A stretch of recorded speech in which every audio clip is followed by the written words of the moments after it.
La geek de service.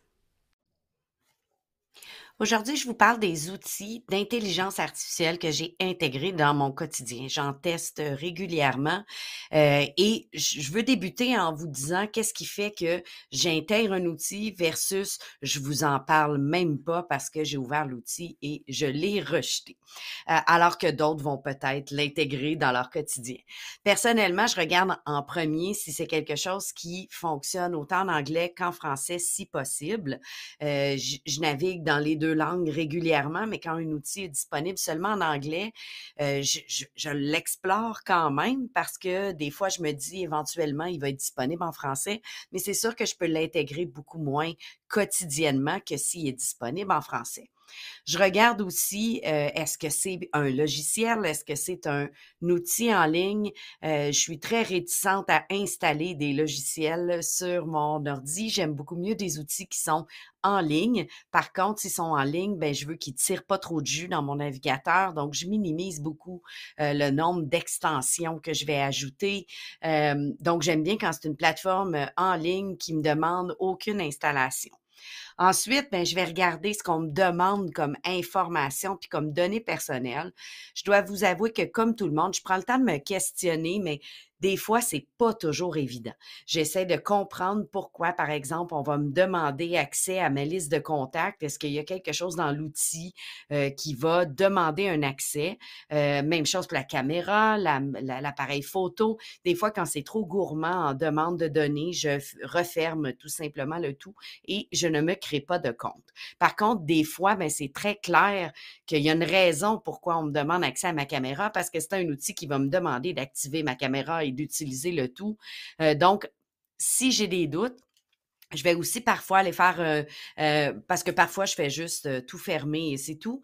Mais si vraiment l'outil m'intrigue, les données qu'il demande ont l'air raisonnables dans l'utilisation, je vais aussi aller faire une petite recherche inversée sur le web de savoir à qui appartient le nom de domaine.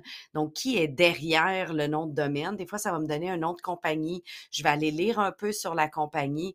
Mais je vous avoue que malgré tout ça, probablement que parfois, je me fais prendre dans quelque chose qui me demande beaucoup de données et que je vais apprendre à mes dépens dans quelques années que, oups, je suis allée tout mettre ça là-dessus. Mais je prends quand même le temps de me questionner. Je vous donne un exemple. Récemment, je tombe sur un outil qui est de l'édition d'audio. Avec l'intelligence artificielle qui permet de prendre une piste audio et d'obtenir automatiquement la retranscription. Bon, jusque-là, rien de révolutionnaire. Ce qu'il y avait de bien dans l'outil en tant que tel, c'est que je pouvais enregistrer ma propre voix, donc lire une panoplie de phrases. Et lorsque j'avais terminé, j'allais pouvoir, en mode édition, pouvoir cliquer sur un mot que j'ai mal prononcé, par exemple. Je sais que je dis un épisode à peu près aux 5 secondes, alors que c'est un épisode. Ben, j'aurais pu aller corriger ça et corriger le 1 pour le une pour un 1 sans avoir à réenregistrer toute la phrase. Donc, l'outil, selon la publicité que j'ai vue, me permettait de double-cliquer sur le mot en question et en utilisant ma propre voix que j'ai fournie à l'outil, aller remplacer ce mot-là sans avoir à tout réenregistrer. Je trouvais l'idée absolument géniale. Par contre, quand j'ai commencé à faire des vérifications, je trouvais pas beaucoup d'informations sur la compagnie en question. C'était un logiciel que je devais installer sur mon ordinateur. En plus, mais là, je leur donnais accès à ma voix, mais qu'est-ce qu'ils vont faire avec ma voix? Est-ce que c'est quelque chose qui pourrait éventuellement être utilisé pour faire de la fraude? Peut-être pas par la compagnie elle-même, mais est-ce qu'ils ont des mesures en place pour protéger mes données vocales qui allaient peut-être être volées et utilisées à mauvais escient? J'ai donc décidé d'arrêter cela et je n'ai pas exploré l'outil davantage. Je vais continuer d'être à l'écoute. Je suis contente de savoir qu'un outil comme ça va peut-être être disponible. En même temps, j'étais un peu déchirée sur le côté éthique, le droit à ma voix. J'ai lu un article récemment qui parlait d'acteurs qui prêtent leur voix à des personnages animés, par exemple, et qui se faisaient demander de signer dans leur contrat comme quoi on allait pouvoir utiliser, des outils comme ça pour pouvoir réenregistrer ou corriger, dans le processus d'édition sans avoir à les rappeler, donc sans avoir à les payer pour revenir enregistrer. Certains disaient: «Oui, pas de problème, moi j'ai signé», en autant que ça veut pas dire qu'on va me remplacer complètement pour la voix du personnage pour le prochain film. D'autres disaient: «Moi je signe pas ça, ça m'enlève mon gagne-pain, ma voix m'appartient, je ne veux pas, leur donner ma voix». Donc c'est tous des débats éthiques, que bien sûr je continue de m'intéresser. Donc ça explique pourquoi des fois, je laisse tomber certains outils. Je vous en parle même pas parce que je vous parle toujours d'outils que j'ai vraiment testés et utilisés et qui fonctionnent bien pour moi. Ça, c'est l'autre aspect que je regarde quand je fais des choix. Est-ce que ça fonctionne bien? Est-ce qu'il y a pas trop de clics? Moi, quelque chose qui me demande 18 clics pour me rendre à l'étape, ils m'ont déjà perdu d'avance. Il faut que le design UX, l'expérience utilisateur, soit vraiment le plus simple possible. Je veux toujours quelque chose que je peux montrer à quelqu'un puis qui me dit: «C'est tout? Ça se fait en quelques clics comme ça?» Effectivement, si c'est pas ça l'outil, moi, prends le bord. Et il faut bien sûr que ça améliore quelque chose que je fais ou que ça m'apporte une façon, plus optimale de faire les choses. Si j'ai déjà un outil qui fait sensiblement la même chose, même si l'autre est plus populaire dans le moment, ben je garde, mon outil de base. Il faut vraiment que ce soit, une plus-value que d'utiliser l'outil.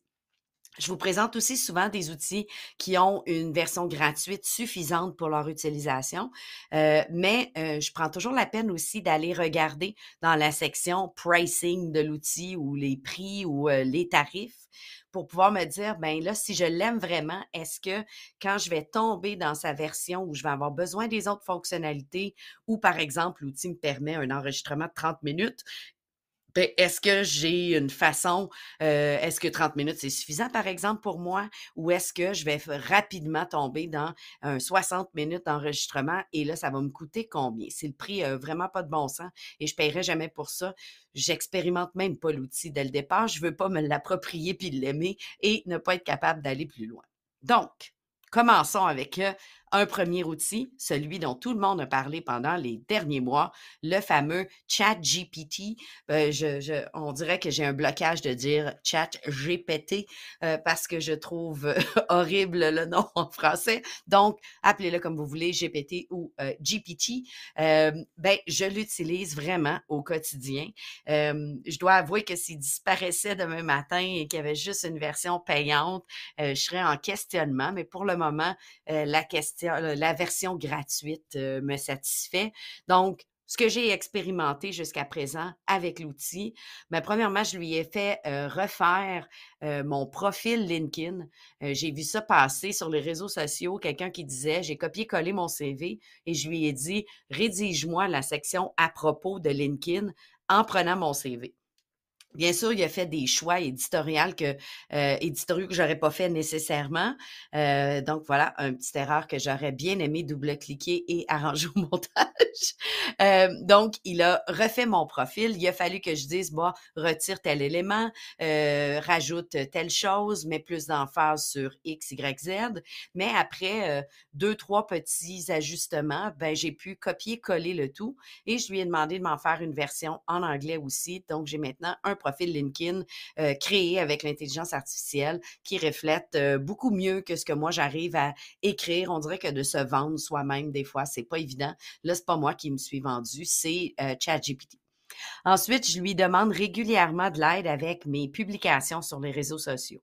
Donc, ce que je fais, c'est que je vais lui donner une série de mots-clés ou de un peu des points clés à ajouter. Je vais lui dire, rédige-moi une publication pour les réseaux sociaux qui présente les points suivants.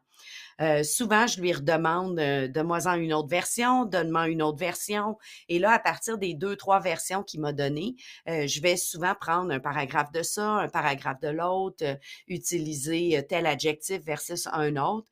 Et une chose que j'aime beaucoup, c'est que je peux, quand mon texte est final et qui fonctionne, par exemple, pour LinkedIn, Facebook et autres, je peux lui dire, est-ce que tu peux m'en faire une version courte de 140 caractères pour Twitter? Et il va me raccourcir le tout. Il aime d'ailleurs m'ajouter des emojis. Il choisit pas toujours les bons. La fusée semble être un de ses préférés que je ne comprends pas, mais je peux très bien changer après ça. Je l'ai aussi utilisé, pour, des titres et des descriptions de formation. Des fois, j'ai une idée de formation que je veux offrir dans le cadre de mon travail et trouver le bon titre et trouver la bonne description est difficile. Je refais le même procédé. Je lui donne une série de points et de mots-clés et je lui demande de me générer une description et des titres. Souvent, je vais lui en demander: «Donne-moi une dizaine de titres possibles». Avec les descriptions, je vais souvent lui dire, «Donne-moi une version plus courte» ou «Mets plus d'emphase sur ceci». Donc c'est rarement, je lui demande une chose, c'est fait et je peux partir avec, mais de lui demander de retravailler pour ensuite le retravailler moi-même est toujours, gagnant. Ensuite, parfois, je l'utilise pour de la traduction. Vraiment, je lui, mets, une traduction, un texte en tant que tel et je lui demande une traduction. Il faut le retravailler par la suite. Par exemple, tous les traducteurs que j'utilise vont dire étudiant plutôt que élève, alors que nous, on utilise plutôt élève au secteur jeune. Donc, il y a souvent des petites, des petits changements, mais je sauve un temps fou puisque je parle les 2 langues, je suis capable de voir les nuances, je suis capable, de venir ajuster le tout. Si je parlais pas la langue, ce serait difficile de dire je vais me fier à 100% là-dessus, mais connaissant les 2 langues, il me sauve un temps fou d'avoir à réfléchir à l'équivalence. Surtout que mon cerveau, quand il essaie de faire des équivalences, on dirait que là, il y a un blocage. Donc, je pars de la première version et je l'ajuste pour quelque chose. Je mets mon cerveau en anglais pour réviser le texte en anglais et je peux ajuster le tout. Il faut jamais hésiter de lui demander de retravailler, c'est la beauté de la chose là. Premièrement, il faut lui poser une question claire au départ, mais on peut lui demander de reformuler, de nous donner une deuxième version, de rendre le texte plus court. On peut lui dire le nombre de mots, assure-toi que ça ne dépasse pas tant de mots. Souvent, je vais lui demander de changer le temps de verbe et dire, écris le texte réécris le texte, mais au présent, pas au futur. Je vais lui demander, par exemple, de l'écrire à la troisième personne ou à la première personne. Donc, il ne faut pas hésiter, un coup qu'on a notre première version, de lui demander de retravailler le tout.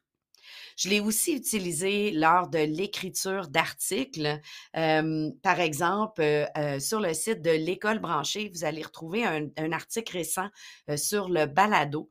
Je vous décris ma séquence d'écriture. Mais premièrement, j'ai fait une entrevue en visioconférence avec la personne qui a travaillé sur le projet, qui m'a parlé du projet en tant que tel. Donc, j'ai pris des notes, j'ai questionné. Tout ça s'est fait sans intelligence artificielle, là, avec mon intelligence à moi tout seul. J'ai pris ça sous forme de courtes phrases, de mots-clés, d'un paquet d'informations. J'ai pris le tout, je l'ai mis dans ChatGPT et je lui ai dit, à partir de mes notes, rédige-moi un article de tant de mots sur le sujet suivant. En relisant, ben, j'ai remarqué qu'il avait fait des choix sélectifs, par exemple. Il y a des infos qu'il avait enlevées. Donc, je lui ai dit, ajoute un paragraphe qui dit ça, enlève le deuxième paragraphe, par exemple. Ensuite, j'ai dû ajouter des infos et venir bonifier parce qu'il y avait certaines choses que, en relisant, je me disais, moi, on devrait mettre l'emphase là-dessus. Ah, j'ai oublié de mettre le nom de telle ou telle personne. On va ajouter le tout. Et ensuite, je l'ai passé par un correcteur orthographique qui m'a aussi, il y avait pas une tonne de fautes là, on s'entend, mais d'utiliser les fonctions du correcteur qui me permettaient de reformuler des phrases. Je vous parle de mon correcteur dans un prochain épisode, mais me permettait aussi de double-cliquer des mots pour aller chercher, des synonymes, des phrases qui étaient proches de tout ça, puis de rejouer finalement avec la langue. Ensuite, j'ai envoyé le tout à mon éditrice qui l'a revu, m'a posé des questions, m'a demandé de venir préciser certaines choses, demander des ajouts, rejouer avec certaines tournures de phrases. Et ensuite, on a publié le tout en indiquant dans le bas de l'article que ChatGPT avait fait partie du processus de rédaction. Ce que j'ai dit à mon éditrice, c'est, là, je ne sais plus trop si c'est moi l'auteur du texte, mais honnêtement, c'est pas mal moi qui a eu l'idée, qui a fait l'entrevue, qui lui a donné où s'en aller avec ça. Donc, ça a été quand même moi le guide de rédaction. C'est quand même mon idée de départ. C'est quand même mon contenu. C'est juste que j'ai eu un assistant d'écriture avec moi. Récemment, je lui ai demandé aussi des idées de titres pour un nouveau projet balado dont je vous parle aussi lors d'un prochain épisode. Et on a aussi utilisé, parce que le nouveau projet va être avec mon conjoint, on a aussi utilisé ChatGPT pour lui demander des idées de questions à poser en entrevue. On lui a exposé notre projet et on a dit quel serait le type de questions d'entrevue que tu poserais à des invités pour un projet de ce type-là. Et là, on lui en a demandé un paquet, puis on a sélectionné à travers le tout, modifié la langue, mais on a maintenant une banque de questions d'entrevues qu'on peut utiliser. Je vois donc des possibilités énormes. Je ne l'utilise pas comme engin de recherche pour trouver des réponses à mes questions. Souvent, premièrement, il faut savoir que sa base de données, pour le moment, arrête en 2021.